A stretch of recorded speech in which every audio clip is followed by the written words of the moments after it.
Students, Walia tutorials की chemistry class में फिर से एक बार आपका स्वागत है। और हमने लास्ट टाइम कोलिगेटिव प्रॉपर्टी पे डिटेल में एक्सप्लेनेशन किया था कि कोलिगेटिव प्रॉपर्टी क्या है, उनके फार्मूले क्या हैं। चारों कोलिगेटिव प्रॉपर्टी को हमने अच्छे से एक्सप्लेन किया। उन कोलिगेटिव प्रॉपर्टीज के फार्मूले क्या थे एक बार हम लिख लेते हैं। फर्स्ट था P not minus P S divide by P not n upon n plus n। ये लोअरिंग इन वेपर प्रेशर वाला फार्मूला था।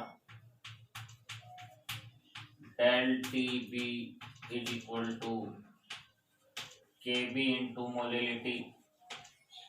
जो के बी था वो मोलर एलिवेशन कांस्टेंट था। और del T F is equal to K F into molality. K F molar depression constant था, या इन दोनों के नाम भी मैंने आपको बताए थे कि ebullioscopic constant boiling point elevation में आएगा, cryoscopic constant freezing of depression में आएगा। और लास्ट फार्मूला हमने पढ़ा था pi is equal to CST या CRT, ये भी मैंने आपको बताया था, ऑस्मोटिक प्रेशर। तो ये चार कोलिगेटिव प्रॉपर्टी के फार्मूले प्रीवियस लेक्चर में हमने डिटेल में ड्राइव किए थे कि relative lowering in vapour pressure ये होता है, molar elevation constant means elevation of boiling, depression of freezing, osmotic pressure. अब बात को थोड़ा सा आगे बढ़ाया जाए तो हम कुछ न्यूमेरिकल्स करेंगे, तो कुछ प्रॉब्लम्स हम सॉल्व कर लेते हैं ताकि हमें कोई परेशानी न रहे। तो फर्स्ट प्रॉब्लम है हमारा क्या कि मोलर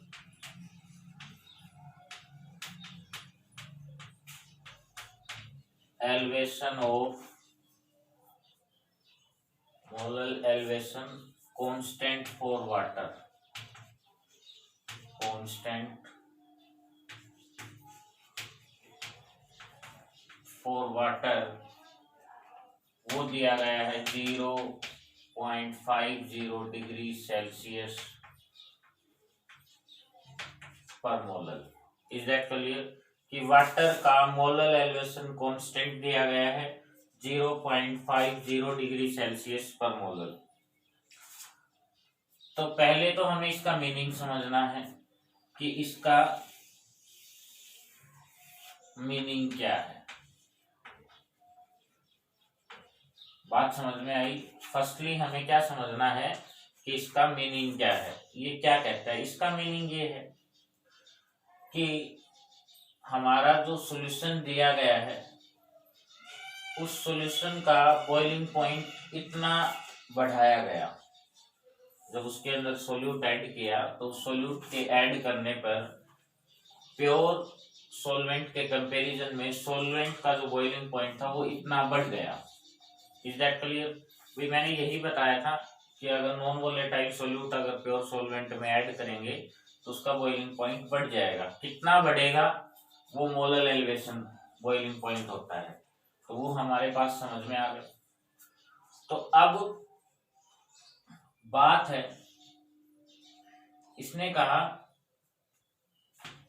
कि कितना बढ़ा वो हमें निकालना है। तो फर्स्ट ये क्वेश्चन दे रहा है कि boiling point of 4 molar aqueous glucose solution, 4 molar aqueous glucose solution कि 4 मोलर aqueous ग्लूकोज सॉल्यूशन दिया गया है, तो इसका बॉइलिंग पॉइंट क्या होगा। ठीक है, तो 4 मोलर aqueous, तो फार्मूला हमें ध्यान में रखना है। मोलर एलिवेशन वाला जो बात दिया गया है, molar elevation constant for water दिया गया है, तो हमें एलिवेशन इन बॉइलिंग पॉइंट वाली प्रॉपर्टी, ये वाली प्रॉपर्टी काम में लेनी पड़ेगी। इस प्रॉपर्टी का हम यूज करेंगे। तो del T B is equal to K B into molality. K B कितना दिया गया है? ये के बी है 0.50 degree Celsius into molality 4 molar दी गई है। तो यहाँ से 2 डिग्री सेल्सियस टेम्परेचर कितना बढ़ा? 2 डिग्री सेल्सियस। तो finally boiling point of glucose solution is कितना बड़ा, 2। प्योर वाटर का कितना होता है, प्योर वाटर का बॉइलिंग पॉइंट 100 डिग्री सेल्सियस। तो 100 डिग्री सेल्सियस वाटर प्लस बड़ा कितना 2 डिग्री सेल्सियस, तो इसका कितना हो गया 102 डिग्री सेल्सियस। बात समझ में आई? Is that clear? ठीक है, तो कुछ नहीं किया, इस फार्मूले की हेल्प ली। इस फार्मूले की हेल्प से मोलर एलिवेशन कांस्टेंट के भी दिया गया था। मोलिलिटी पहले बता रहा है कि 4 मोल की निकालनी है, तो मोलिलिटी की जगह 4 मोल रख दिए। तो यहाँ से टी बी कितना बॉइलिंग पॉइंट बढ़ा 2 डिग्री सेल्सियस। प्योर वाटर कितना होता है 100, 2 डिग्री बढ़ चुका है, तो टोटल कितना हो गया 102 degree Celsius. Is that clear? अब हम इसी पे बात कर लेते हैं कि अगर यहाँ पे 4 मोलल, सेकंड क्वेश्चन यहीं पे, कि अगर इस तरह से होता, secondly boiling point of 4 molal aqueous urea solution. तो मैंने ये कहा था कि सोल्यूट हम कुछ भी डालें, सोल्यूट हम कुछ भी डालें, अगर उसका कंसंट्रेशन सेम है तो उसका बॉइलिंग पॉइंट भी सेम आएगा। उसका कंसंट्रेशन सेम है तो बॉइलिंग पॉइंट भी सेम आएगा। ये भी 4 मोलल है, ये भी 4 मोलल है। मटेरियल कुछ भी हो, अगर उसका कंसंट्रेशन सेम है तो बॉइलिंग पॉइंट भी सेम आएगा। तो यहां से भी अगर हम निकालना चाहेंगे तो डेल टी बी कितना आएगा, ये इतना ही है सेम सॉल्यूशन के लिए। यूरिया दिया गया है 4 मोलल, तो वही 2 डिग्री सेल्सियस, तो इसका भी 102 डिग्री सेल्सियस होगा। बात समझ में आई? मटेरियल कुछ भी हो, मटेरियल कुछ भी हो, लेकिन अगर कंसंट्रेशन सेम है तो बॉइलिंग पॉइंट भी क्या रहेगा, सेम रहेगा।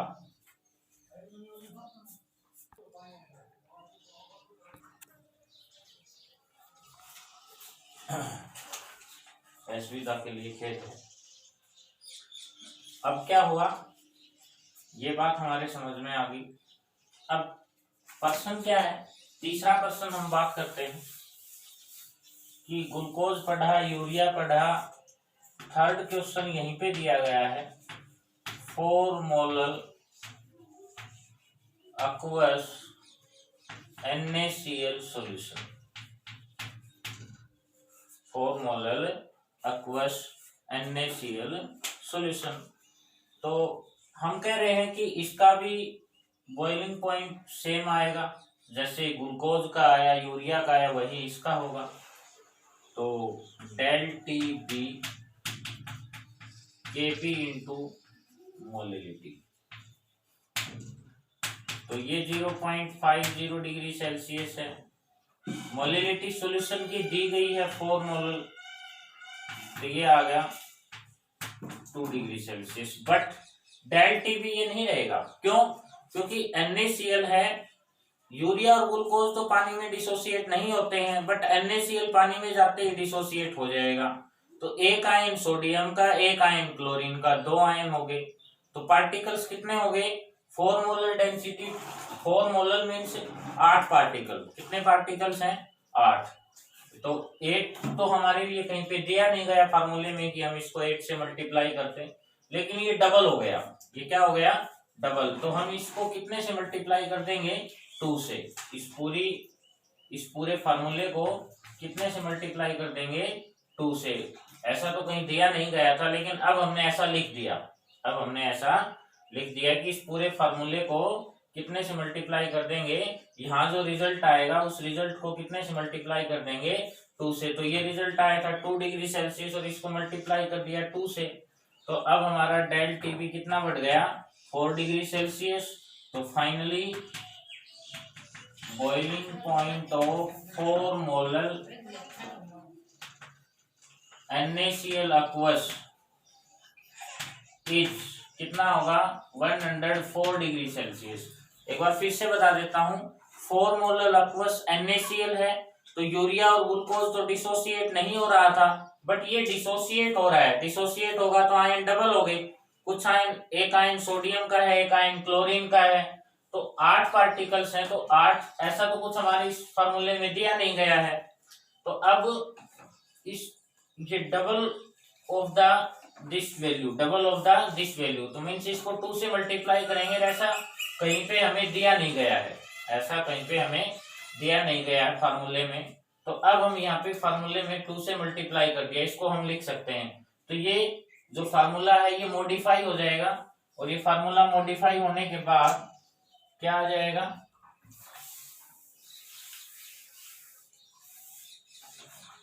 Del T B is equal to K B into molality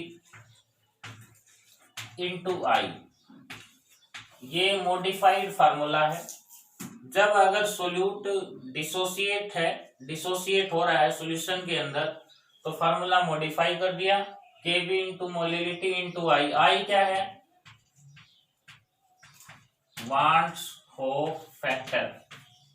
आई क्या है, वांट्स ऑफ फैक्टर। ध्यान रखना है, आई क्या है, वांट्स ऑफ फैक्टर। इस आई पे भी हम बात करने वाले हैं, आगे एक लेक्चर और पढ़ेंगे हम, उस लेक्चर में डिटेल में हम पढ़ेंगे कि ये वांट्स ऑफ फैक्टर होता क्या है। अब इतना ध्यान रखना है कि ये आई क्या है। अब आई का वैल्यू कहां से आया, NaCl था, आयन कितने बने 2, देन आई कितना हुआ 2। मान लो मेरे पास MgCl2 है, आयन कितने बनेंगे, एक आयन मैग्नीशियम का,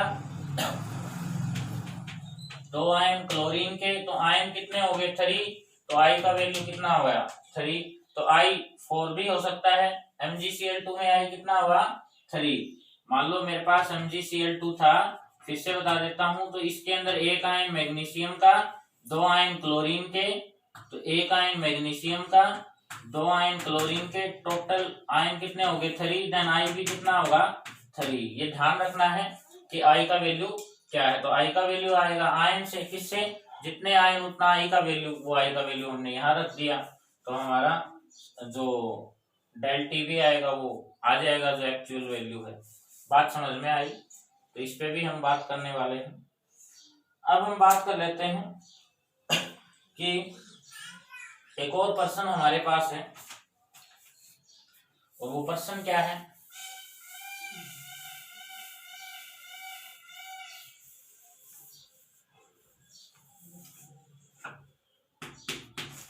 कि 4 मोल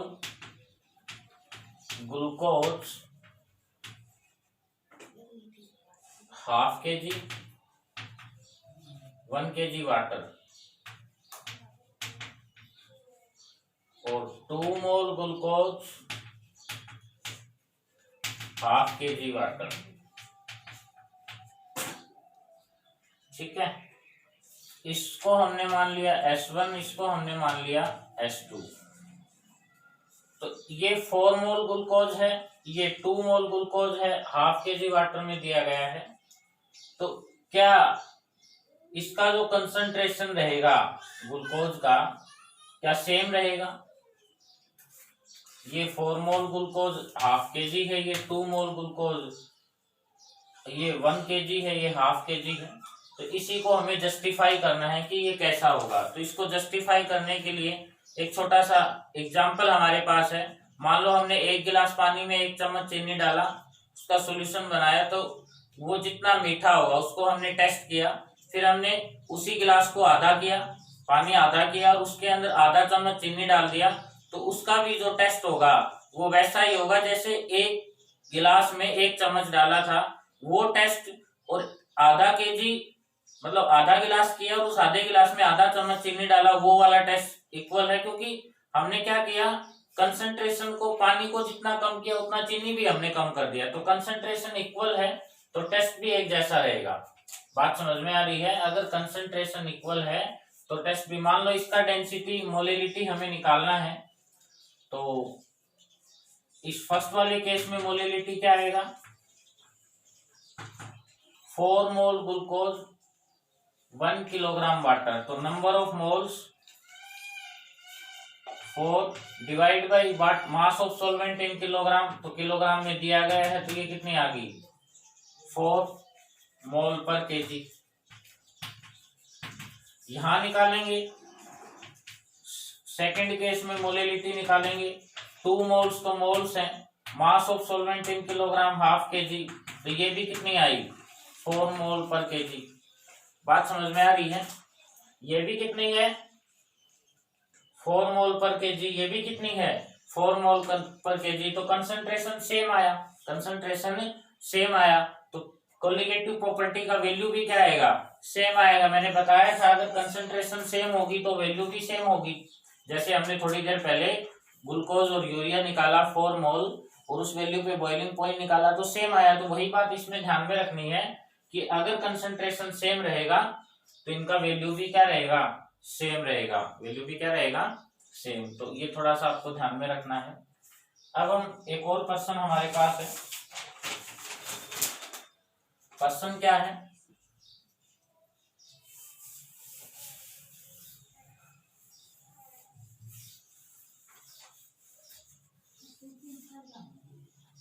क्वेश्चन ये है कि KF for camphor,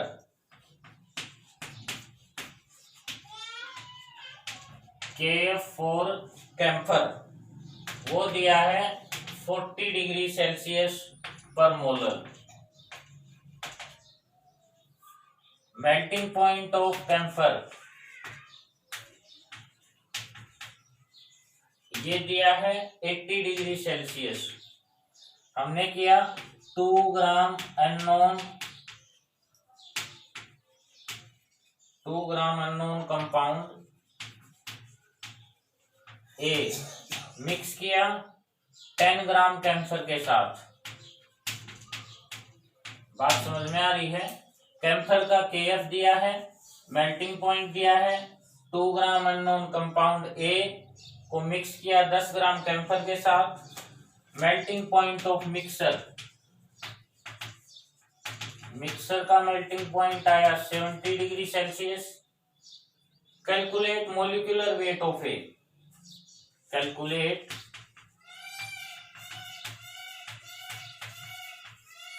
molecular weight of A. हमें ए का मोलिकुलर वेट कैलकुलेट करना है। ए का क्या कैलकुलेट करना है? Molecular weight. अब प्रश्न ये है कि कोलिगेटिव प्रॉपर्टी है या नहीं है, वो बात हमें देखनी है। तो KF दिया गया है तो ये बात तो हमें समझ जानी है कि कोलिगेटिव प्रॉपर्टी का मामला है। KF दिया गया है तो कोलिगेटिव प्रॉपर्टी का मामला है, ठीक है, वो बात तो क्लियर है। लेकिन कोलिगेटिव प्रॉपर्टी है KF means freezing of depression, KF means freezing of depression. अब हमें फ्रीजिंग पॉइंट चाहिए कैम्फर का, लेकिन फ्रीजिंग पॉइंट तो पूरे पर्सन में कहीं नहीं दिया गया है, फ्रीजिंग पॉइंट तो पूरे पर्सन में कहीं नहीं दिया गया है, तो हमें फ्रीजिंग पॉइंट चाहिए। तो अब फ्रीजिंग पॉइंट तो नहीं है बट दिखाई दे रहा है हमें मेल्टिंग पॉइंट ऑफ कैम्फर दिया गया है। तो ध्यान रखना है बेटा कि मेल्टिंग पॉइंट और फ्रीजिंग पॉइंट किसी भी मटेरियल का एक ही बात होती है। मेल्टिंग पॉइंट और फ्रीजिंग पॉइंट किसी भी मटेरियल की एक ही बात होती है। जैसे वाटर है, वाटर 0 डिग्री सेल्सियस पे फ्रीज होता है तो वो मेल्ट भी 0 डिग्री सेल्सियस पे ही होता है। बस हमें ध्यान रखना है, तो किसका ध्यान रखना है? Direction of heat. किसका ध्यान रखना है? अगर हमें आइस को मेल्ट करना है, लिक्विड में लेके आना है, मतलब सॉलिड को लिक्विड में लेके आना है, तो हमें हीट देनी पड़ेगी। लेकिन अगर उसी लिक्विड को सॉलिड में बदलना है, उसी लिक्विड को सॉलिड में बदलना है तो उसके अंदर से हीट निकालनी पड़ेगी। सिर्फ हीट का डायरेक्शन हमें ध्यान से देखना पड़ेगा कि अगर हमें सॉलिड को लिक्विड में बदलना है तो हीट देना पड़ेगा, और अगर उसी लिक्विड को वापस सॉलिड में बदलना है तो उसके अंदर से हीट निकालनी पड़ेगी। Is that clear? तो बस इतना ध्यान में रखना है कि किसी भी मटेरियल का फ्रीजिंग पॉइंट और मेल्टिंग पॉइंट एक ही बात होता है।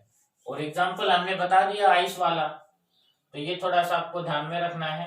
तो ये फ्रीजिंग पॉइंट 80 डिग्री सेल्सियस है, और इसके अंदर अगर हम कुछ भी ऐड करेंगे तो डिप्रेशन जो कम हो जाता है।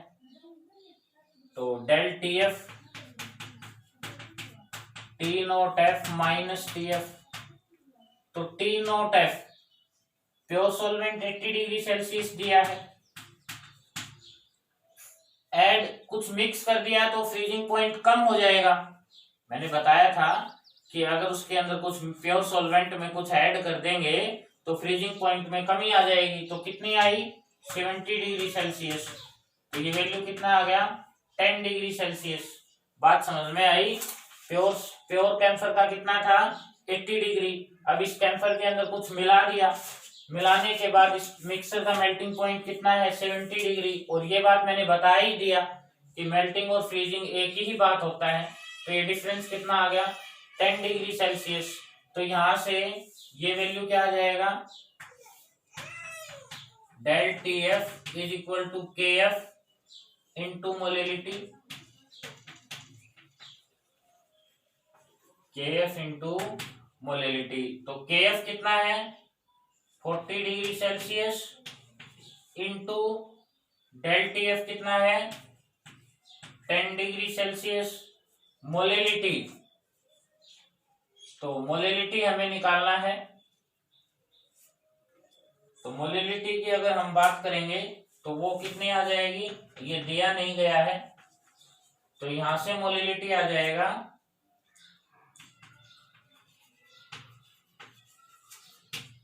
1/4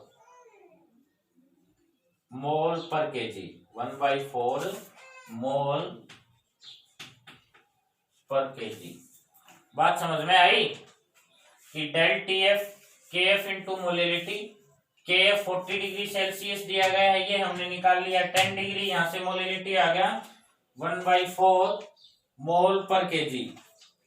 अब हमें क्या निकालना है, ये पूछ रहा है कि हमें निकालना है कैलकुलेट मोलिकुलर वेट ऑफ ए का मोलिकुलर वेट निकालना है। तो ए का मोलिकुलर वेट निकालना है तो मोलिलिटी का फार्मूला क्या होगा, तो मोलिलिटी के फार्मूले पे हम बात कर लेते हैं, जब इसको कर देते हैं साफ। अब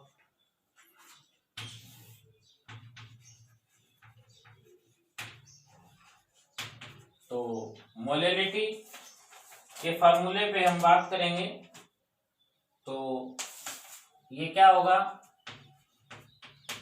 ए in mole upon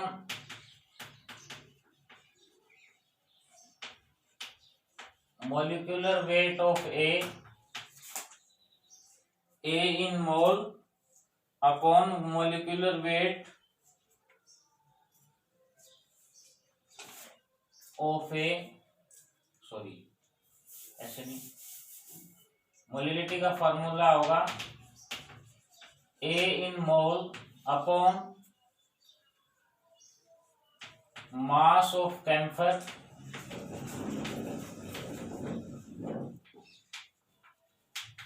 in kilogram. Question के according A in mole upon mass of camphor in kilogram, क्योंकि कैंफर क्या है सोलवेंट, कैंफर क्या है सोलवेंट, और सोलवेंट का मास हमें किस में लेना है किलोग्राम में, तो हमने लिख दिया। तो अब मोलिलिटी का वैल्यू 1/4 ए इन मोल का मतलब weight of A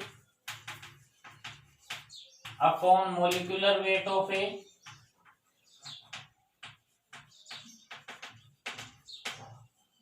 weight of A upon molecular weight of A, और mass of camphor in kilogram, mass of camphor in kilogram.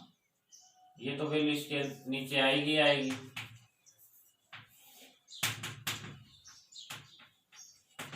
Mass of camphor in kilogram, ठीक है, बात समझ में आई। Molality का formula क्या होगा A in mole upon mass of camphor in kilogram. A in mole, A को मोल में कन्वर्ट करेंगे तो मोल का formula weight of A divide by molecular weight of A upon mass of cancer in kilogram. Weight of A 2 gram दिया गया है question में, wait of ए कितना है 2 ग्राम। मोलिकुलर वेट ऑफ ए का मोलिकुलर वेट हमें निकालना है x मान लेंगे। मास ऑफ कैंसर इन किलोग्राम, तो मास ऑफ कैंसर 10 ग्राम दिया गया है, इसको किलोग्राम में चेंज कर लेंगे तो 1/4।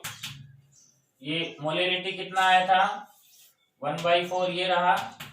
Wait of A 2, molecular weight of A x, इसको ग्राम और किलोग्राम में चेंज करोगे तो 1000 डिवाइड बाई 10, 1000 डिवाइड बाई 10। इसको हम सोल्व कर लेंगे।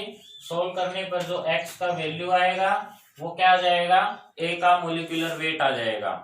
जो x का वैल्यू आएगा वो क्या आ जाएगा, a का मोलिकुलर वेट आ जाएगा। तो बेटा हमने क्या देखा कि कोलिगेटिव प्रॉपर्टी की हेल्प से हम मोलिकुलर वेट भी निकाल सकते हैं।